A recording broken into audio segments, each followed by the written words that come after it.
This is me, the chuddiest Minecraft player who has never speedrun before beating the game in an hour without ever touching the dragon. Well, how did this come to be? Well, let me take you back to where it started. This idea popped up into my head while watching many YouTubers just try out this mod to be scared, and it was getting a little repetitive, and I was inspired to make a video about Verity too. So I had the not so bright idea of trying to speedrun Minecraft while blatantly manipulating Verity into giving me all the items I want, like those dark psychology goon masters on Insta.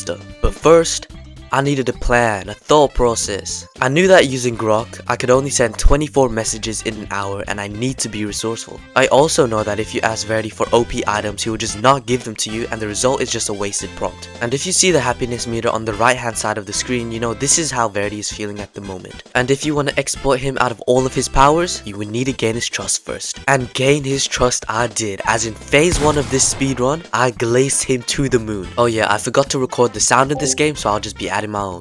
I love the music you're playing. That's all bitches! And after all that is out the way, phase 2 commences. Manipulate. Ask for items, but only with the extent of further helping your friendship grow. Which is a complete lie, but 2 minutes into the game I got full iron tools and armor along with stakes and blocks. I also asked for ender pearls and blaze rods, but this bum said blaze rods were too rare and told me to go by the curb. Word for word, by the way, trust me. I also asked him where the village was so I could acquire a couple beds to kill the dragon. And guess who killed the dragon in the end? Yeah, it wasn't me. Along my way to the village, I saw a ruined portal and fixed that up right away. And at the village, I just took a couple beds and just came right back. Now, if you haven't already seen at the edge of the screen, it's already been a crisp 10 minutes at this point, and people without the mod have beaten it in less. So it's either I'm stupid or an idiot. It's one of the two. You know what? That doesn't matter now. I asked Verity where the nether fortress was because I was in the nether now, but I guess his day stood him up or something, or his family got eviscerated, because why does he hate me now? Whatever, man. The fortress was genuinely a nightmare to get to because of the stupid terrain and the darkness the mod causes. I genuinely have to switch between my flashlight and my blocks and my pickaxe every single second. But other than that, you know, it was alright. I got to the fortress and had to build a tiny base around it so I can safely kill the blazes and get my 8 blaze rods. I had some really close calls as well in the nether. I almost wanted to give up. Alright, now I have to travel back to my portal, which I forgot where it was. So now I'm 30 minutes in and not even in the stronghold yet. Not to mention, if I look at speedrun.com, you can see I don't even place in the top 3,000. I'm cheating as well. Well, when I finally got to the portal, you could just hear how relieved I was. Oh, yes.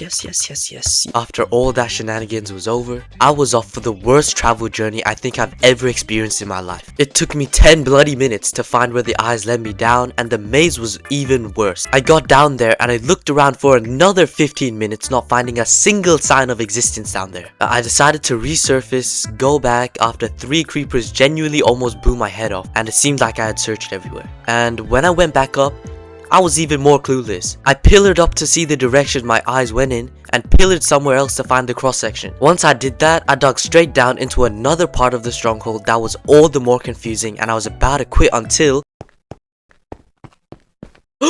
Yes! I had finally found it. I was so happy that this happened. Did you see that? I clicked an eye and it disappeared into the back rooms, never to be found again. But it's okay, because I had one singular backup. I placed the bed down, set my respawn point, and hopped in. The darkness of the mod really made it so much worse because I needed to constantly switch from my flashlight every few seconds, and it was just so annoying. I pillared up to the first pillar as I had no bow and arrow and wiped it out. The second one was no different as I bridged across and killed that one too. Now here, I'm realizing that I'm the stupidest idiot on the planet, as I needed to do this like 15 billion times and I had no blocks, so I wanted to go down and water bucket up. But as soon as I got down, 4 endermen came up to me and I thought I was safe until I forgot that I picked the water back up, so they just slimed my ass out. I was so fed up at this point that I just let it out on Verity. I hate you so much. What? The bar filled up like halfway and I asked for a bow and arrow and this yellow blob just gave it to me. I left his stupid grin back in the overworld and went back for a second try, but this guy started complaining like a baby without an iPad, so I had to take him with me. I picked my items back up and shot a pillar, but it sounded awfully quiet and no enderman was around. Out the corner of my eye, I saw an egg sat on the top of the main bedrock base and didn't think much of it twice, but if you have at least 2 brain cells, you know what this means. the dragon is dead. And I realized this way too late, as what could have been a sub-hour turned into an hour and a minute speedrun. If you would like to try this out yourself, I'll put the rules in the description and just tell me the times in the comments below.